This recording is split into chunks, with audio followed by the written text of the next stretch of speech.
मिट्ठू तोता और रानू चिड़िया सुबह से बैठे हुए थे। तोते भैया अब चलें, ये किसान तो घर जाएगा नहीं और ना ही हम किसान की मकई खा सकते हैं।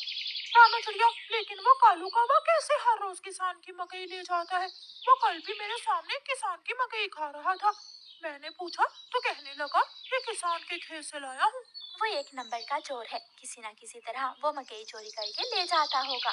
किसान खेत में काम कर रहा था और चिड़िया और तोता बिना मकई खाए ही जंगल वापस चले जाते हैं।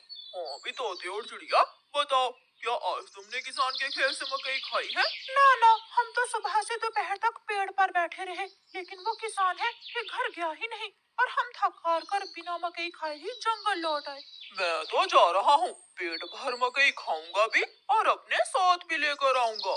कालू कौवा इंसानों की बस्ती की तरफ जाता है। कालू कौवा किसान के खेत में जाकर किसान से कहता है, किसान किसान, तुम्हें तुम्हारी पत्नी घर बुला रही है, तुम्हारे घर में मेहमान आए हैं। अच्छा, तो मैं जल्दी से घर जाता हूँ। काफी शुक्रिया जो तुमने मुझे बता दिया।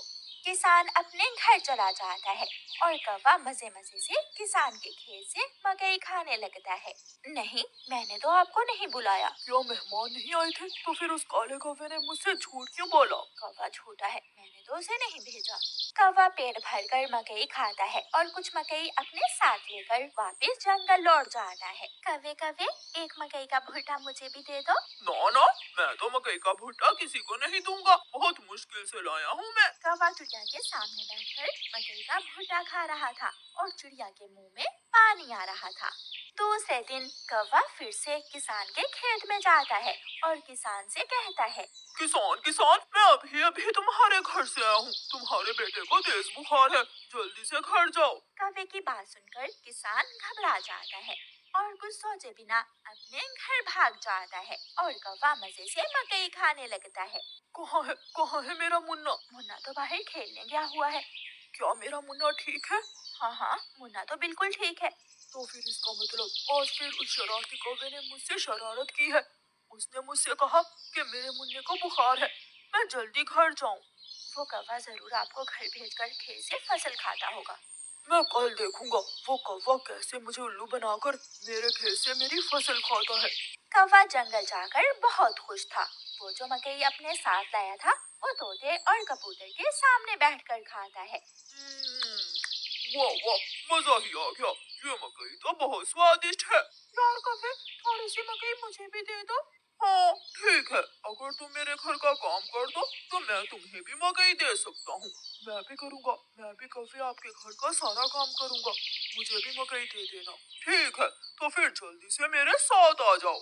कौवा कबूतर और तोते को अपने घर ले जाता है। तोते, तुम जल्दी से मेरे घर की सफाई सुथराई कर दो और कबूतर तुम जल्दी से मेरे सारे बर्तन धो दो, फिर मैं तुम दोनों को मकई दूंगा। फिर कबूतर अपने काम में लग जाता है और तोता कौवे के घर की सफाई सुथराई करने लगता है। दोनों अपना अपना काम खत्म कर देते हैं। कौवे, मैंने काम कर दिया है, अब मुझे मकई दे दो। मैंने भी काम कर लिया है, मुझे भी मकई दो। कौन सी मकई? चलो भाग जाओ यहाँ से तुम दोनों, मैं तुम्हें कुछ नहीं देने वाला। तुम धोखेबाज हो, तुमने धोखे से हमसे अपना काम करवाया और अब हमें भूखे ही भेज रहे हो। कबूतर और तोता वहाँ से चले जाते हैं। कौवा हर रोज की तरह अगले दिन भी किसान को पागल बनाने के लिए किसान के खेत में चला जाता है। कौवा किसान के पास जाता है और किसान से कहता है, किसान किसान, मैं अभी अभी देख कर आया हूँ, तुम्हारी गाय जंगल की तरफ जा रही है, शायद उसकी रस्सी टूट गई होगी। मेरी गाय को तो शेर खा जाएगा। कौवे, मैं जल्दी से जाकर अपनी गाय को बचाता हूँ। किसान वहाँ से जाता है, लेकिन आज किसान थोड़ी दूर जाकर पेड़ के पीछे छुप जाता है। कौवा किसान के खेत में जाकर मकई खाने लगता है। तो ये कौवे का बच्चा इसलिए मुझे हर रोज किसी न किसी तरह खेत से भेज देता है। जब तक मेरे पास बड़ा दिमाग है, मुझे किसान की फसल खाने से कोई नहीं रोक सकता। किसान के पास बंदूक थी। किसान बंदूक चलाता है और गोली सीधी जाकर कौवे की टांग पर लगती है। कौवा बहुत मुश्किल से वहाँ से भागता है और किसी न किसी तरह अपने जंगल वापस पहुँच जाता है।